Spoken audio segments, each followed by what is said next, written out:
Hello guys, आज की कक्षा में आप सभी का स्वागत है। आज का हमारा टॉपिक है रेखाखंड। रेखाखंड माने रेखा का खंड माने भाग या हिस्सा।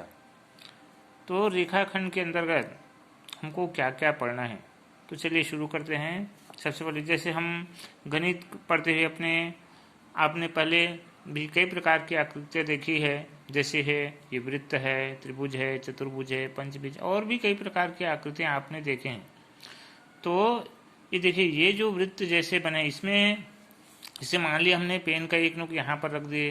अब यहाँ से ऐसे वृत्त के किनारे किनारे ऐसे चलाएं तो वो इस प्रकार से पूरा चलने के बाद हम जहाँ से शुरू किए थे वहीं पर पहुँच जाते हैं। या इस त्रिभुज की बात करते हैं। त्रिभुज में जैसे ये इस शीर्ष पर हमने प्रकार का एक नोक या पेन का एक नोक इस प्रकार से रख दिया। अब उसको बाद इसको इस भुजा पर चलाए, फिर ये दूसरे शीर्ष पर पहुंचने के बाद फिर दूसरी भुजा पर चले, फिर तीसरे शीर्ष पर पहुंचने के बाद वापस हम जहां पर पहुंचे थे वहां पर आ गए। ये इसी प्रकार इस चतुर्भुज में भी ये पहले शीर्ष से चले पहली भुजा पर तो दूसरे शीर्ष में पहुंच गए, दूसरे शीर्ष से फिर दूसरी भुजा में चले तो तीसरे शीर्ष पर पहुंच गए, तीसरे शीर्ष से फिर तीसरी भुजा पर चले तो चौथे शीर्ष पर पहुंच गए, चौथे शीर्ष से वापस हम पुनः पहले शीर्ष पर पहुंच गए। तो इस प्रकार चतुर्भुज में या पंचभुज में, तो इस प्रकार से हम जहाँ से चलना शुरू करते हैं और वहीं पर हम जब वापस पहुंच जाते हैं तो इस प्रकार जो प्राप्त आकृति है वो सब बंद आकृति कहलाती है। जैसे आपका ये वृत्त का चित्र, ये बंद आकृति, चतुर्भुज का चित्र है ये बंद, त्रिभुज का चित्र है ये बंद आकृति, चतुर्भुज का चित्र यहाँ दिख रहा है वो भी बंद आकृति है, पंचभुज का चित्र दिख रहा है ये भी आपका बंद आकृति है। तो बंद आकृति का मतलब वही है कि हम जहाँ से चलना स्टार्ट करते हैं, जैसे इस चित्र में देखिए यहाँ पर कट का निशान लगा, यहाँ से हमने एक चक्कर लगा करके वापस उसी पर पहुँच गए।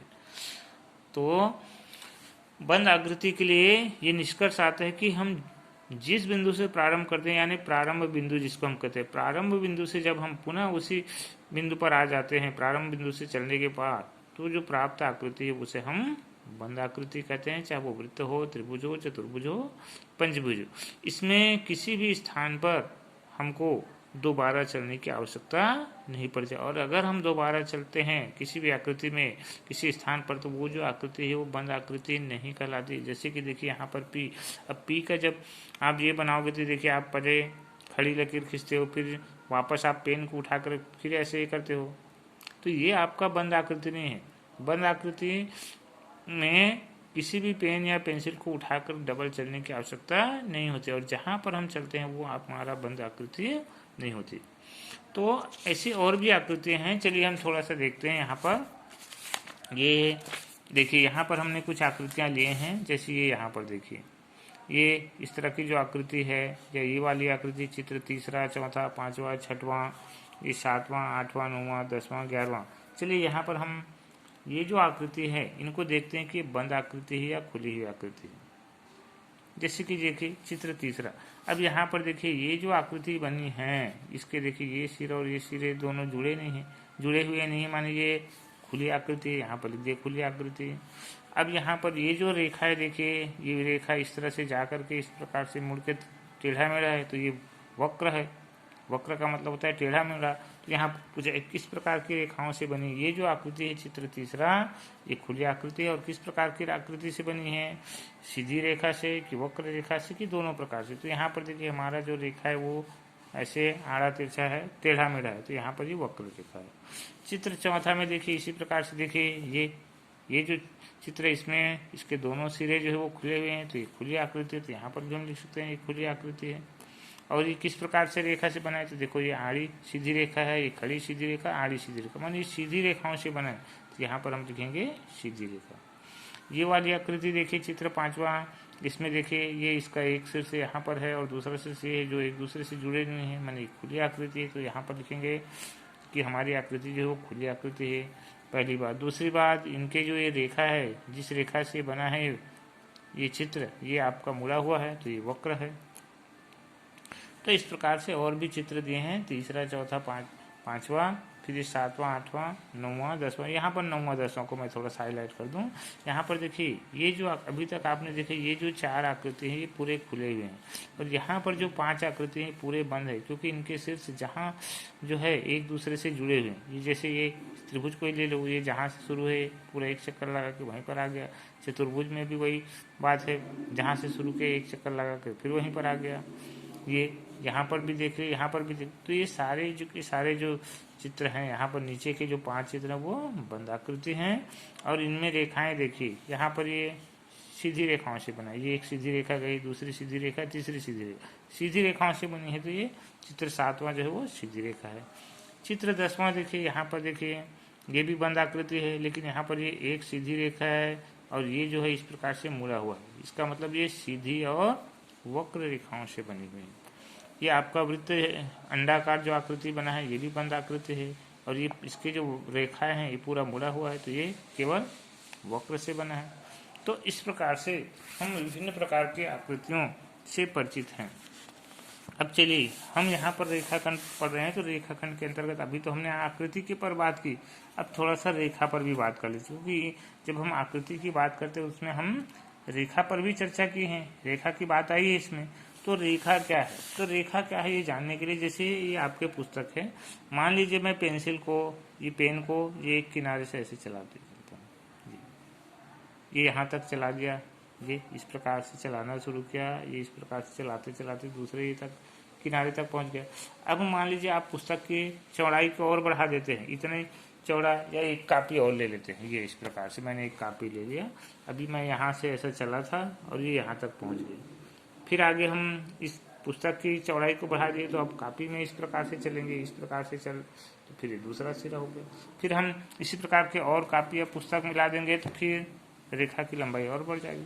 इसका मतलब ये है कि रेखा की लंबाई जो है या रेखा का विस्तार जो है वो अनंत होता है, इसका कोई अंत नहीं होता। अर्थात रेखा के में अंत बिंदु होता ही नहीं, क्योंकि उसकी लंबाई अनंत होती। इसलिए हम रेखा को इस प्रकार के चित्र से दर्शाते हैं।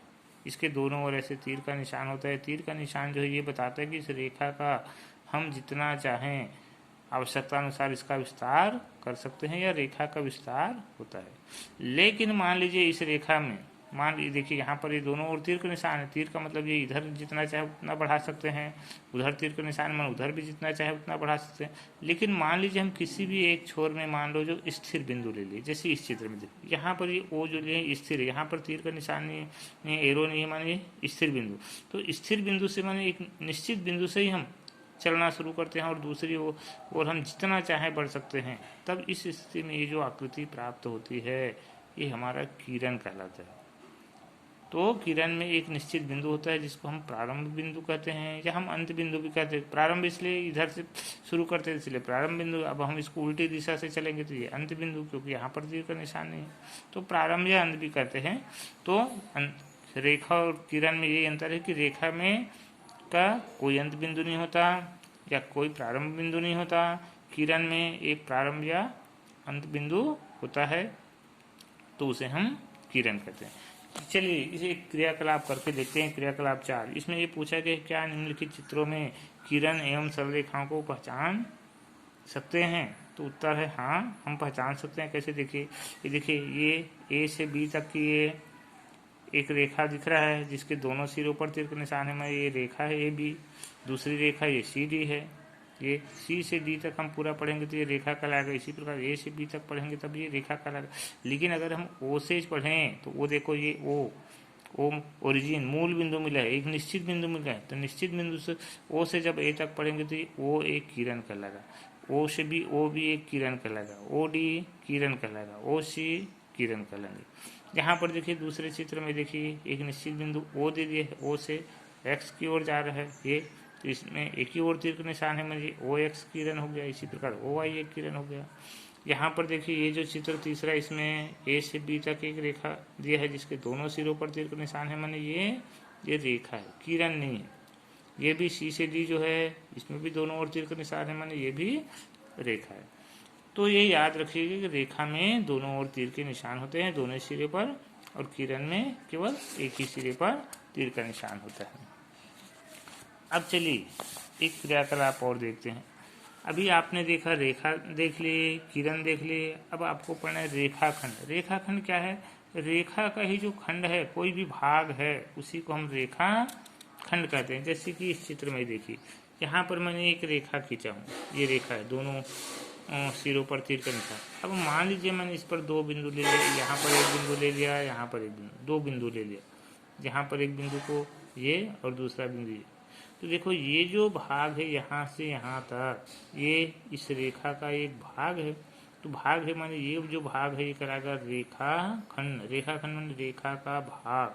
तो इस प्रकार से ये जो रेखा खंड, इसमें दो ठो बिंदु होते, एक प्रारंभ बिंदु होती है और एक अंत बिंदु होते। रेखा खंड में के किसी भी सिरे पर ऐसे तीर का निशान नहीं होता। तो यहाँ पर देखिए क्रियाकलाप 3, इस पर देखते हैं। ये देखिए एक है चित्र 18 और 19 में देखकर नीचे दिए गए सवालों के जवाब दीजिए करें। यह चित्र 18 देखिए, इसमें ये कह रहे रेखा खंडों की पहचान कर उनकी संख्या ज्ञात कीजिए। अब इसमें देखिए कितने ठो रेखाखंड है, कौन कौन से रेखाखंड है, चलिए गिनते हैं। ये देखिए एफ से डी तक एक रेखाखंड हो गया, डी से बी तक दूसरा रेखाखंड हो गया, बी से एफ तक ये तीसरी रेखाखंड हो गया, मैंने 3 रेखाखंड हो गया। इसी प्रकार यहाँ से देखिए ई से सी तक ये चौथी हो गया, सी से ए तक ये 5वीं हो गया और ए से ई तक 6वीं। इस प्रकार ये जो चित्र है, इस चित्र में 6 ठो रेखाखंड है। देखिए रेखाखंड है, क्योंकि इसमें किसी भी भुजा पर तीर का निशान नहीं, माने ये रेखाखंड कहलाएंगे। चाहे आप ए को लो, ए सी को लो या सी को लो, ये चाहे बी एफ को लो या बी डी को लो या एफ डी को लो, ये 6 जो है रेखाखंड करेंगे। इसी प्रकार इस चित्र 19 में देखिए, यहाँ पर ये 2 ठो रेखाखंड दिख रहा है। ये आर से यू तक एक रेखाखंड हो गया, क्यू से एस तक, सॉरी क्यू से टी तक दूसरा रेखाखंड हो गया, और ये पी और ओ एस दिया है तो इसमें मिलाने के लिए कुछ नहीं दिया है, इसका मतलब ये रेखाखंड नहीं है। तो यहाँ पर ये 2 रेखाखंड। तो इस प्रकार से कुछ छोटी छोटी चीज़ें हैं, जानकारी हैं रेखाखंड से संबंधित, वो आप लोगों को जानना है, समझना है।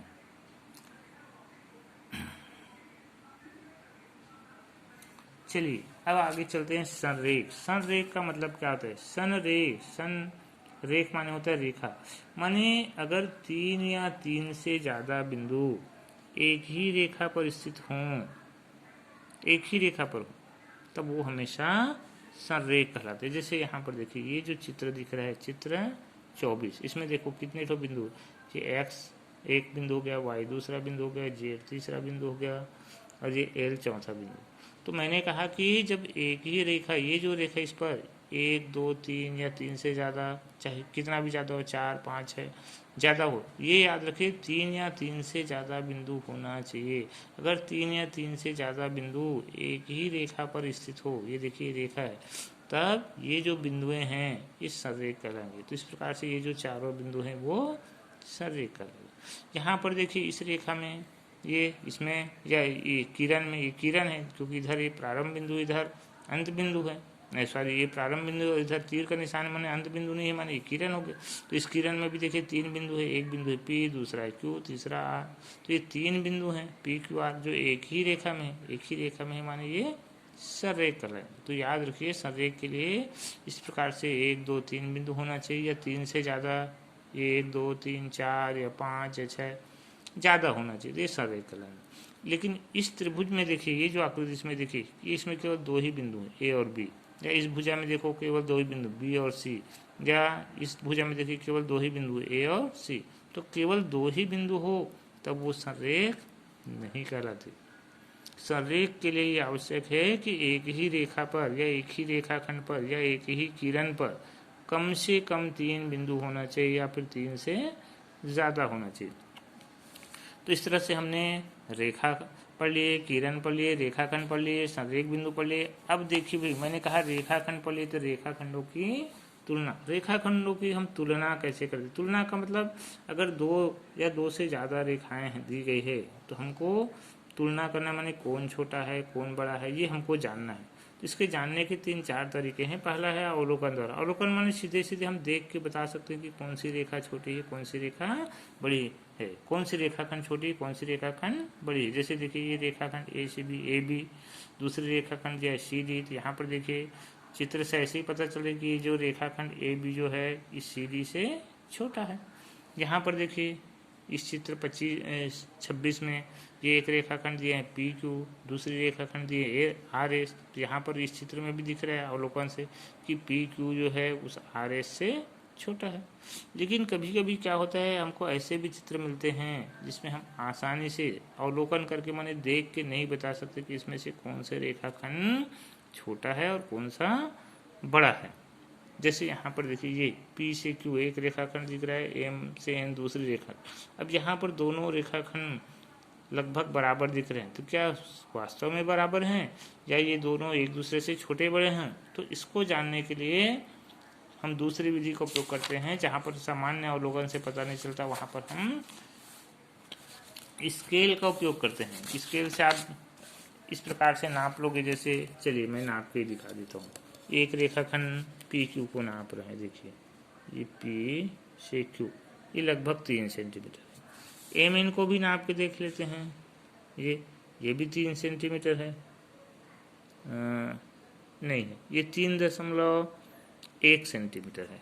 देखिए भाई ये 0 से शुरू किया, ये 3 और उसके बाद ये एक लाइन और है, तो ये है 3.1 सेंटीमीटर। इसका मतलब देखिए यहाँ पर अभी हमने कहा था बिना नापे हमने बताया था कि दोनों रेखाखंड बराबर लंबाई के दिख रहे हैं, बट नापने पर स्केल से नापने पर पता चल रहा है कि हमारा ये वाला जो रेखाखंड है एम एन जो है इस पी क्यू से बड़ा है।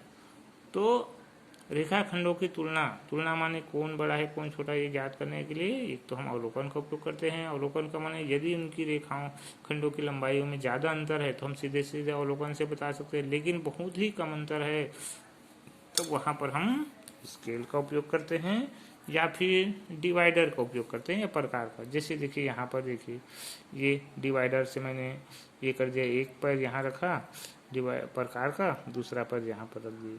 अब इसी को हम पी क्यू पर रख के देखते हैं, तो देखिए यहाँ पर ये पी पर एक पैर रखा, दूसरा पैर को यहाँ पर रखा, तो देखो ये क्यू दूसरा प्रकार का दूसरा पैर क्यू के बाहर जा रहा है, थोड़ा सा बाहर निकला। इसका मतलब ये जो नापी गई दूरी है पी एन जो है इस पी क्यू से ज़्यादा है, एम एन दूरी जो है पी क्यू से ज़्यादा है। इसका मतलब ये जो रेखाखंड है इस रेखाखंड से बड़ी है। तो ये पहला विधि हुआ अवलोकन, दूसरा है स्केल की सहायता से और तीसरा है आपका प्रकार या डिवाइडर की सहायता से।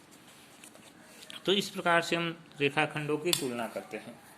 अब देखिए इसी में है 2 या 2 से अधिक रेखाखंडों की लंबाई के योग के बराबर की लंबाई का रेखाखंड खींचना है। जैसे यहाँ पर मैंने 3 रेखाखंड दिए हैं, एक रेखाखंड ए बी, दूसरा है सी डी, तीसरा है ई एफ। इन तीनों रेखाखंडों के योग माने जोड़ना, इन तीनों के जोड़ के बराबर हमको एक लंबी रेखाखंड खींचना है। तो कैसे खींचेंगे भाई? तो उसके लिए हम क्या करते हैं, रेखाखंड के एक लंबी रेखा खींच लेते हैं। जैसे एक लंबी रेखा यहाँ पर खींच लिया हमने, ये एक्स से शुरू किया, लंबी से खींच दिया वाई तक। अब हमको ये तीनों रेखाओं खंडों के जोड़ के बराबर ये करना है। पहले रेखाखंड को जो नाप लीजिए प्रकार की सहायता से। ये प्रकार का उपयोग हम लोग इसलिए ज़्यादा करते हैं कि स्केल में थोड़ा सा गड़बड़ होने के चांसेस रहते हैं। प्रकार में आपको एक्यूरेट दूरी निकलती है। जैसे ये यहाँ पर हमने प्रकार से नाप लिया ए बी। अब ये जो रेखा खींचे एक्स वाई, ये एक्स से वाई, एक्स वाई ये रेखा, इसी में यहाँ पर हम एक बिंदु ले लेते हैं पी, और पी पर हम प्रकार का एक पैर इस प्रकार से रख करके ऐसे क्यू के लिए चाप कर देते हैं। ये इस प्रकार से देखिए आपके पुस्तक में गलत छपे हैं, है ना, यहाँ पर लंबाई ज़्यादा दिख रहा है, यहाँ पर कम है, तो उसको आप लोग को सुधार लेना है। एक बिंदु पी लेना है, पी लेकर के ये जो लंबाई नापे उतना इस प्रकार को फैलाने के बाद पी पर प्रकार का एक पैर रख करके क्यू के लिए ऐसे चाप काट देंगे। क्यू का चाप काटने के बाद अब ये दूसरी लंबाई आप सी डी को नापोगे, ये इस प्रकार से सी से डी तक की जो दूरी है इस प्रकार। अब ये नापने के बाद अब ये प्रकार का एक पैर ये यहाँ पर जो क्यू के लिए चाप काटे थे वहाँ पर ऐसे रखोगे, रख करके फिर ऐसे चाप काटोगे, तो ये जो बिंदु मिलेगा वो आर हो जाएगा। आर लेने के बाद अब देखो ये तीसरी जो दूरी है, ये दूरी ई से एफ तक, यहाँ तक प्रकार को ऐसे फैला देंगे, थोड़ा सा ज़्यादा हो गया। ये इस प्रकार से फैला दी। फैलाने के बाद अब प्रकार का एक पैर आर पर रख करके फिर ऐसे इसके लिए चाप कर देंगे। तो इस प्रकार से ये पी पहला दूरी देखो, ये पी से क्यू जो है ए बी के बराबर था, फिर क्यू से आर जो है वो सी डी के बराबर था, फिर आर से एस जो है वो ई एफ के बराबर था। इस प्रकार से ये पी से एस तक की ये जो पूरी दूरी है, ये एस से इस पी तक की ये जो पूरी दूरी है, ये पी से ये जो पूरी दूरी है आपका कहाँ तक, एस तक, ये तीनों रेखाओं ए बी सी डी और ई एफ के योग के बराबर का है। इसी प्रकार ये तो हमारे पास दो या दो से अधिक रेखाखंडों की लंबाई के योग के बराबर। अब मान लीजिए हमको इनकी लंबाइयों को योग नहीं करना है बल्कि घटाना है, अंतर करना है, तब हम कैसे करेंगे? तो अंतर वाला भी देख लेते हैं। जैसे कि यहाँ पर देखिए ये दो ठो चित्र दिख रहे हैं। ये एक रेखाखंड ए बी दिख रहा है, ए से बी, ए बी, और दूसरा रेखाखंड हमारा दिख रहा है सी से डी, सी से डी, ये सी डी, ये सी डी दिख रहा है। तो हमको यहाँ पर देखो ये जो दोनों रेखाखंड दिख रहे हैं ए बी और ये सी डी, इसमें ये ए बी वाली बड़ी दिख रही है, तो ये जो है ए बी और सी डी के अंतर माने घटाना, माने इस बड़ी वाली में से छोटी वाली को घटाएंगे तो इसकी लंबाई के बराबर हमको रेखाखंड खींचना है। तो वो कैसे खींचेंगे? तो उसके लिए भी तरीका वही है, एक लंबी से एक रेखा खींच लेते हैं। रेखा खींच लिया, जैसे नाम दे दिया, एक सिरे को एक्स, दूसरे तीर के वाले सिरे को वाई। अब खींचने के बाद देखिए यहाँ पर ये हमको ए से बी नापना है, तो इसके लिए प्रकार को आप फैला लोगे। एक सिरा ए पर रखे, दूसरा को इस प्रकार से हमने बी पर रख दी। रखने के बाद देखिए यहाँ पर ये जो रेखा खींची इस पर एक बिंदु पी ले लेना है। पी लेकर के प्रकार का एक पर आपको इसी पी पर ऐसे रख देना है। रखने के बाद ऐसे चाप काट दें। ये इस प्रकार से ये पी पर एक पर रख दे और यहाँ से ऐसे चाप काट दी। तो यहाँ पर जो चाप काटे तो ये जो बिंदु मिलता है इसको नाम दे दिए क्यू। क्यू लेने के बाद अब प्रकार का ये जो दूसरी लंबाई है सी डी, उसके बराबर ऐसे फैलाना है। ये डी पर रख दिया हमने और ये सी तक ऐसे फैला दी। फैलाने के बाद यहाँ पर देखिए हमको ये दोनों रेखाखंडों का अंतर लेना है। तो योग के लिए हम क्या करते हैं, क्यू मिलने के बाद ये जो क्यू मिलने के बाद इसी दिशा में, एक ही दिशा में काटते थे। अब यहाँ पर अंतर माने वापस आना है, तो हम वापस माने देखो ये पी की ओर खींचेंगे। ये क्यू पर रख करके ऐसे चाप काट देंगे तो ये जो बिंदु मिला आर। ठीक है, याद रखिएगा। योग के लिए जैसे पी से क्यू खींचे, योग के लिए आपने क्या किया, इसके में पी से क्यू काटे थे, फिर क्यू से आर काटे थे इधर। लेकिन अंतर के लिए वैसा नहीं, अंतर के लिए क्या है, एक बार काटने के बाद आपको वापस उसी दिशा में, उल्टी दिशा में, जिधर से काटे थे उस दिशा में आपको चाप काटना। तो यहाँ पर ये जो दो बिंदु मिलते हैं, इन दोनों के बीच ये जो दूरी है उसको आप ऐसे प्रकार से नाप लीजिए। ये ऐसे एक पैर पर आर पर रख लीजिए, दूसरे को पी पर रख लीजिए ऐसे। और रखने के बाद आप इसको स्केल से पढ़ लीजिए। स्केल से पढ़ लेंगे तो जो दूरी आएगा वही इन दोनों रेखाखंडों के बीच की अंतर या दूरी कहलाएगी। तो इस प्रकार से दो रेखाखंडों के बीच अंतर ज्ञात करते हैं। समांतर रेखा, इसी में आपको पढ़ना है। समांतर रेखा भी दिख रहा है आपके कोर्स में। समांतर रेखा क्या है, देखिए नाम से पता चल रहा है। समांतर, सम धन अंतर। सम माने होता है बराबर और अंतर माने होता है दूरी। बराबर दूरी वाली रेखाएं, बराबर दूरी माने ऐसी रेखाएं जिनके बीच की दूरी हमेशा बराबर हो। जैसे देखिए यहाँ पर देखिए दो रेखा दिख रहा है, एक रेखा दूसरी। अब इन दोनों रेखाओं के बीच दूरी को देखिए, यहाँ पर ये दोनों के बीच की दूरी कम दिख रहा है, यहाँ आगे थोड़ा और ज़्यादा है, यहाँ थोड़ा और ज़्यादा है, और यहाँ पर देखिए बहुत ज़्यादा है। तो इस प्रकार से जब दूरियां होती है तब ये जो रेखाएं समांतर नहीं कहलाती।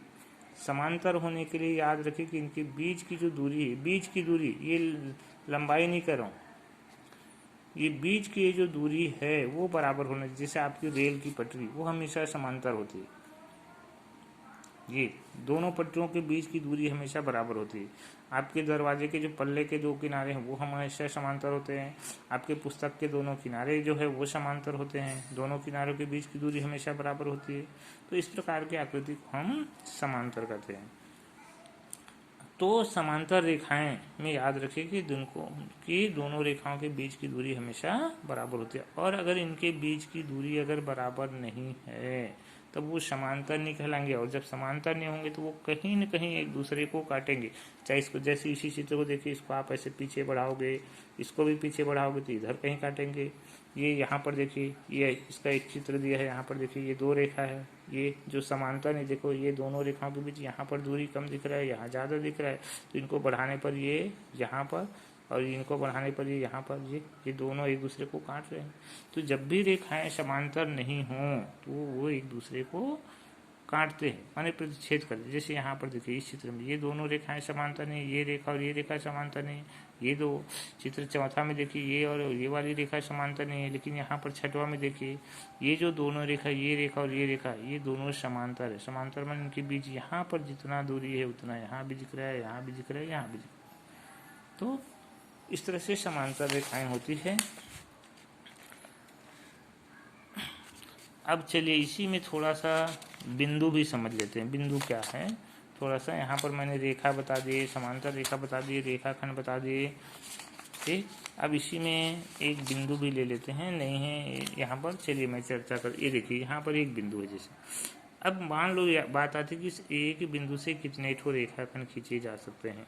चलिए देख लेते हैं एक बिंदु से कितने सारे रेखाखंड हम खींच सकते हैं। ये हमने ले लिया है कोई बिंदु P, ये P। अब P से कितने सारे रेखाखंड खींचे जा सकते हैं। देखिए ये P पर मैंने ये एक रेखाखंड खींचा, एक रेखाखंड खींच लिया, दूसरा खींच लिया, तीसरा खींच लिया, चौथा खींच लिया, पांचवा खींच लिया, छठवां खींच लिया। आप चाहो तो ऐसी और भी बहुत सारी रेखाखंड खींच सकते हो। ये दूसरा बिंदु ले लिए Q, यहाँ पर भी रेखाखंड खींच लीजिए। ये जैसे मैंने Q पर एक रेखाखंड खींचा, ये दूसरा रेखाखंड खींच दिया, ये तीसरी रेखाखंड खींच दिया, ये चौथा खींच दिए, पांचवा खींच दिए। तो इस प्रकार Q पर भी हम बहुत सारे रेखाखंड खींच सकते हैं। इसका मतलब ये निष्कर्ष निकलता है कि एक ही बिंदु से होकर असंख्य रेखाएं जाती है, या ये कह ले एक ही बिंदु पर असंख्य रेखाएं खींच सकते हैं। चाहे वो आपका बिंदु P हो, चाहे वो Q हो, चाहे और कोई बिंदु। तो याद रखें एक ही बिंदु से असंख्य रेखाएं खींची जा सकती है। लेकिन अगर दो बिंदु हो, जैसे यहाँ पर दो बिंदु ले लिए P और Q, दोनों को ले रहे हैं, तब इन दोनों को से, तो ये देखो ये दोनों को मिला दीजिए।